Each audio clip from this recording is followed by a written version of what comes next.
Another edition of Newsline Live, coming to you, of course, live and direct from our News First studios here in Colombo. Despite Newsline being a program that debates mostly political matters in Sri Lanka, we have been talking about matters that affect some of the most rural people in Sri Lanka as well.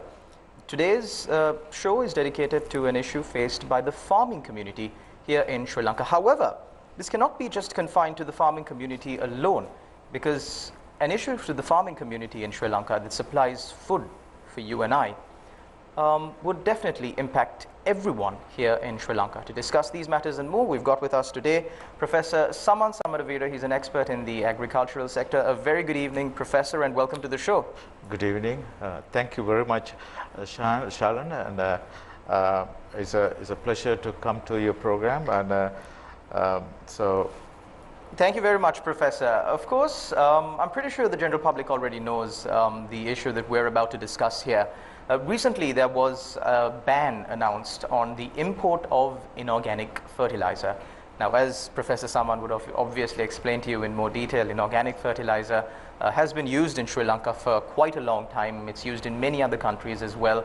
And overnight, the use or the import of inorganic fertilizer was banned. And if you have followed our news and the news that's happening, of course, here in Sri Lanka, you'd probably know that farmers are a little bit at odds with this decision, with the farmers not being able to secure the amount of inorganic fertilizer that they need.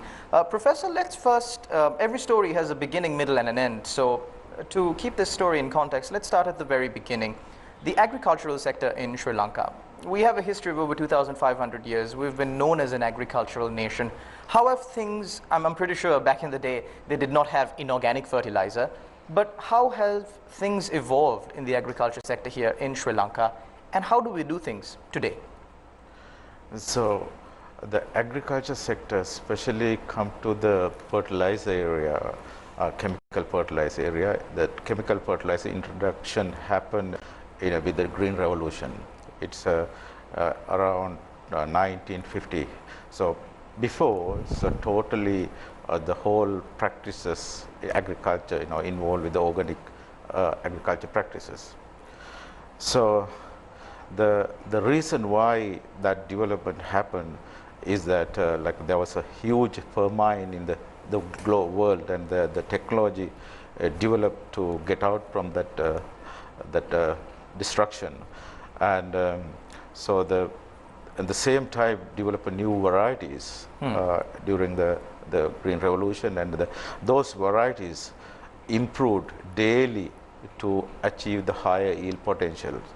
And over the years, last 70 years, these varieties we actually genetically fine-tuned. We brought a lot of traits into these varieties, especially the fertilizer responsive traits, disease resistant traits, then the other like important traits to increase the yield potential, because there was a huge population on the population growth for Sri Lanka, for example, is a more than 50% population growth since the Green Revolution last 50 years.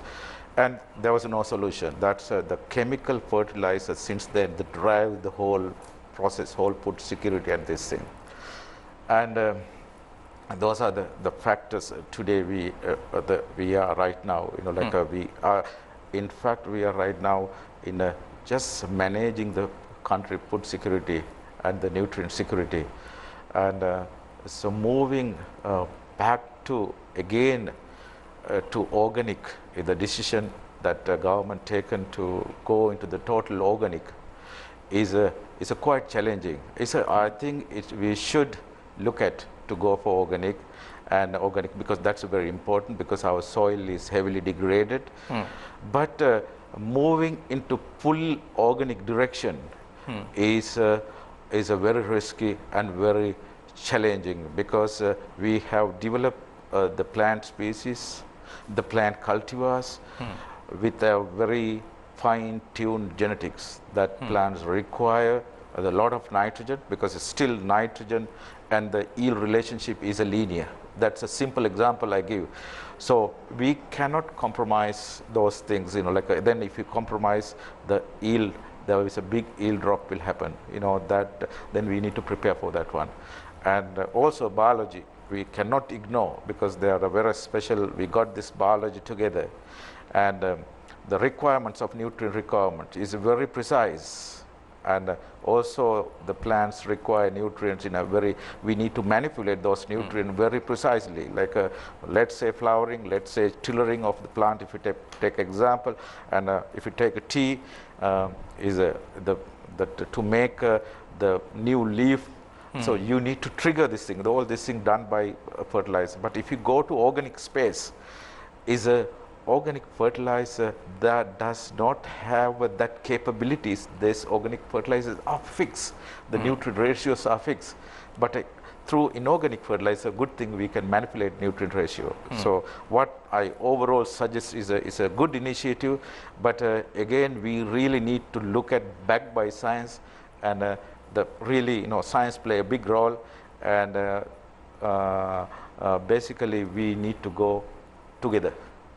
So today there was a letter sent to the President, the Prime Minister, the Minister of Agriculture, the Secretary to the Minister of Agriculture, by experts in the field of agriculture. These include the research institutes in Sri Lanka, the Tea Research Institute, the Paddy Research Institute, the Coconut Research Institute, so on and so forth, that have done extensive studies on these plants, how they react, how they respond, how they give their yield in the soil that they are sown in. And of course, in this letter, they have highlighted a number of concerns regarding the sudden import ban on inorganic fertilizer. With these concerns being highlighted, among these concerns is, of course, the compatibility of this and the transition of farmers from using inorganic fertilizer to organic fertilizer. Generally, let's speak in a global context. How many countries really do their agricultural activities 100% on organic fertilizer? So, as far as I know, there's no country in the world that do have 100% organic practices. And so moving to 100% organic like the rest of the world is very much produce goes to a special market. And this is again a very big experiment if you go for 100% organic. And that is we have not seen similar thing, and like we got to, if we do that experiment, we got to be very, very carefully, we need to do this experiment. There are some people who believe that a switch to organic fertilizer is a step in the right direction. Are you a skeptic on that fact? Yes, definitely. I am concerned, because I also the concern backed by a lot of plant scientists, agriculture scientists, and a lot of researchers in this agriculture space that this is they say that this is a risky decision, and rather I think we need to take a precautionary approach and start with the partial organicification, and then do in combination with the chemical fertilizers. And so this process, what they suggest is we should go gradually. And then the issue is that there are a lot of things can be done before. Right now, there are issues in a fertilizer use in the country. Not only fertilizers, agrochemicals. Agrochemicals, these are two things we cannot ignore. And especially come to the fertilizer. Fertilizer is the range of 18 more elements, and the plant knows one language. The language is inorganic language. The plant knows. So this is, even if you put as organic, is a plant, at least the transformation process need to go through in the soil, and then they provide as an inorganic inorganic ion or molecule. So that's how plant can absorb. Then the overall now what I said was the fertilizer use especially can cut down at least by 30 to 40%. There are a lot of the fine tuning can be done, especially in the use. Like I don't want to go to details. The letter had provided a lot of precaution, the measures to use, and technology we can adapt. For example, slow release fertilizers we can develop, and also site specific fertilizer use. In the world, rest of the world, they use site specific fertilizer that can be adapted and used. That means, so we provide only a nutrient requirement for the critical needs of the plant. In here is a blanket fertilizer recommendation is happening, and that's something, if you get out from that thing, and if you go for a site specific nutrient use, I'm sure that we can cut down 30-40%. There is a big space to improve the fertilizer use efficiency in the system, and that's where we need to put a lot of our money in that basket. So speaking on the hardships that Sri Lanka will have to face in the transition from inorganic fertilizer to organic fertilizer, because already the policy decision has been made, and generally, not in the experience of Sri Lankan context, but internationally, when a policy decision is made, there's a lot of thinking that goes behind it, and the policy decision stays still for a considerable period of time. But now a policy decision has been made in Sri Lanka. How will this really affect you and I? Is it only the farmers who will struggle with getting a proper yield for their produce? Stay tuned.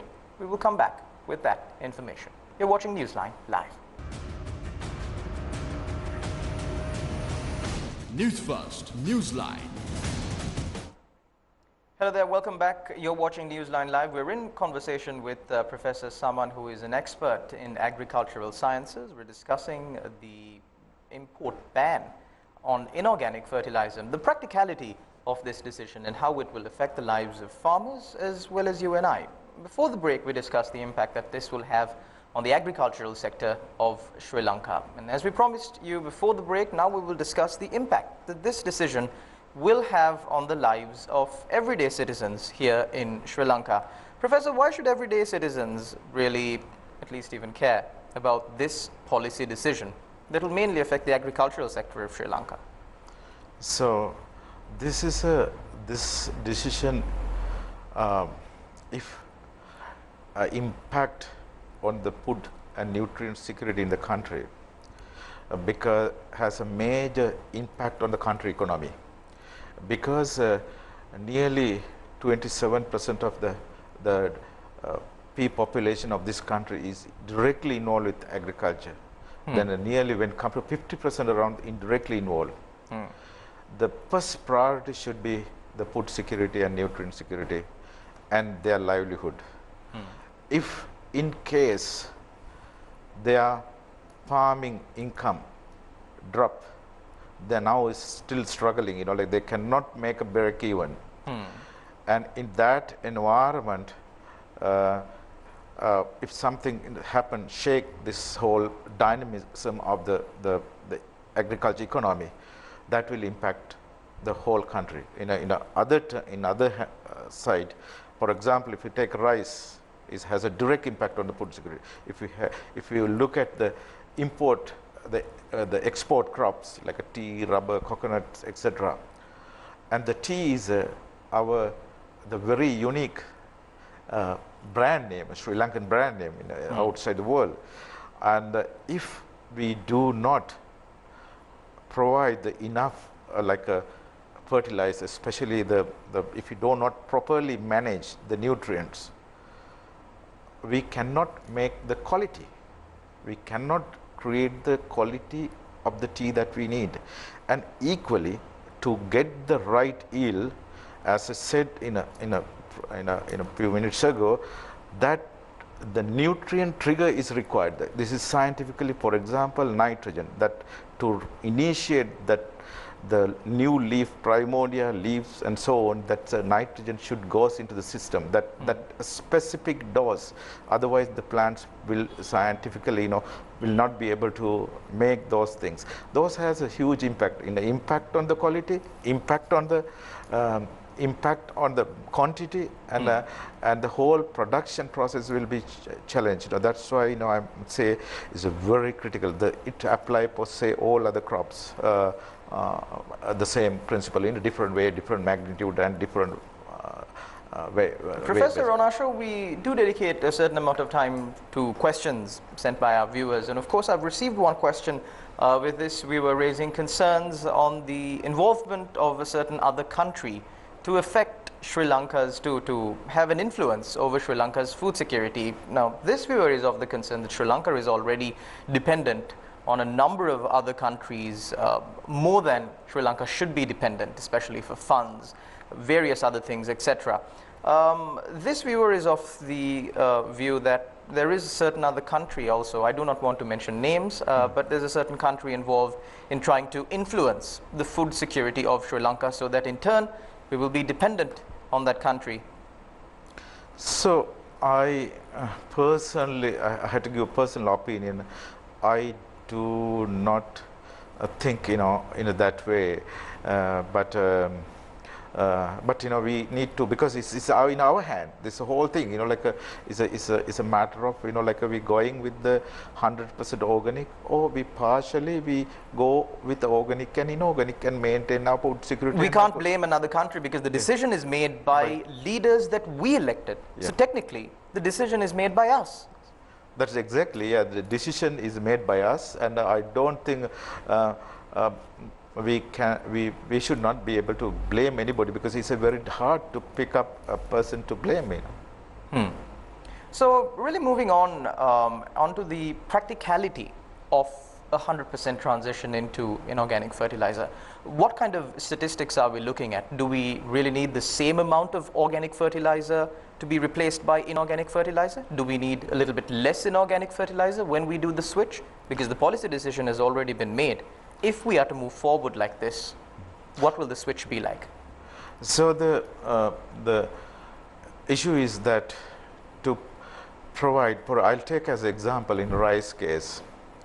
Rice required, for example, nitrogen required 210 kilogram of nitrogen per hectare of rice to cultivate, to achieve like a 5 tons yield. And if you want to provide organic or compost or organic fertilizer, so we need basically 5 tons of fertilizer. That is massive. The quantity is massive. And so again, there is a problem. The organic fertilizer does not have that same release characteristics. For example, urea you can provide and it's immediately available for the plant. But if you use organic fertilizer, so if it is immediately maybe 3%, it gradually, it does not synchronize with the plant demand, and that's the biggest problem. That's the science behind this whole problem, is a synchronization of the organic fertilizer. But in an inorganic case, we can manually interfere with the synchronizing. And much of these plants that we cultivate today are not simply just, even if it's seeds of paddy or tea, rubber, these are not just seeds that are taken from the environment. They have been taken and manufactured in a way that would increase their yield, and these seeds do need a certain amount of instant nutrition, like you pointed out. Yeah, that's exactly what I said was, these plants, again I'll take rice. The 70 years back, we never had 5 metric tons yield potential, per hectare yield potential rice. But it was around 1 ton per hectare. But we got all the genetics into the plants, the genetics and the traits required to give into that yield potential. It happened over the years. You know, it's not an overnight happen. And the is a very much the fertilizer dependent response, because the traits we got genetics into the plant is a very much fertilizer responsive traits. So that without that the requirement, if we can't provide that nutrient requirement in the right rate at right time, so there will be very challenging to come into that yield potential.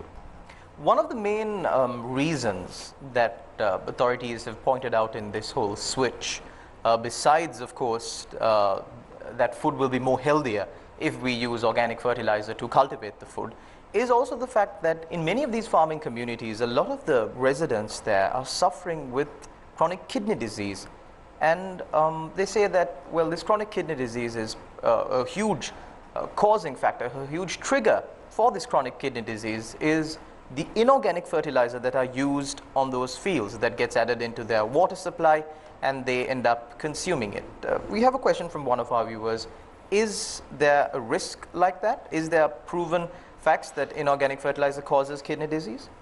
So there is, as far as I know, there is a no like validated there are like a proved the scientific evidence. There are there are work done, but the biggest problem here is that the mismanagement, that should not go. It's economically also wrong to, we should be, if the fertilizer use efficiency from the top is if we lose the 40% of the fertilizer that we use, there is some problem.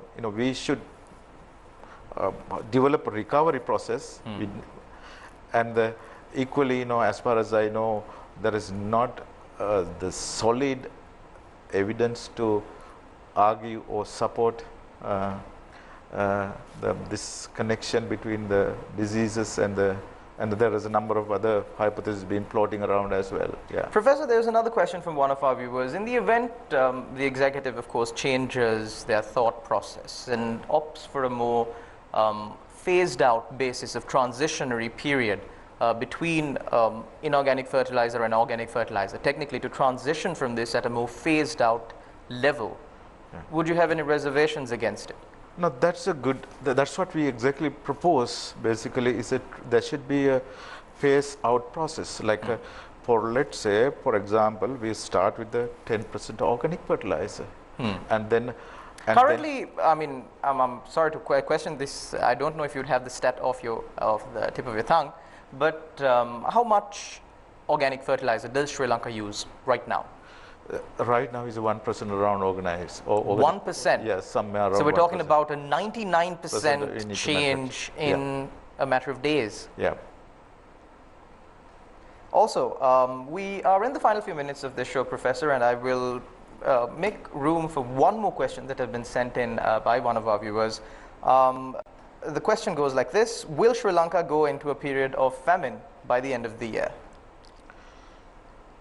So there is two things. This is a very critical issue. This thing, the whole managing the organic, managing nutrients.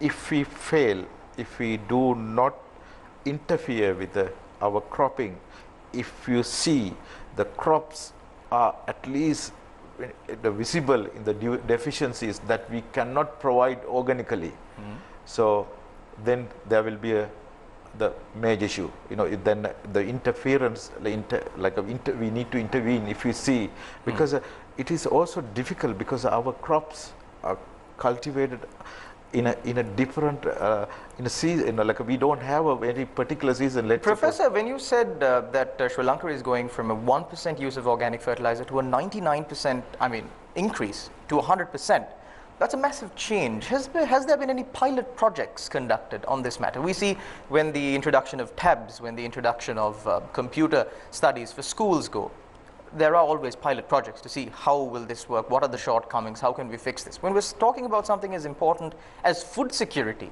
has there been any pilot projects as far as your knowledge goes? As far as I know, there was one project on a couple Department of Agriculture that was conducted in a Matalagoda Research Institute, Rice Research Institute. They had the compost, what's organic fertilizer versus inorganic, and they have always seen. But we have not conducted 100% organic fertilizer a pilot project. That's a 100% organic fertilizer pilot project.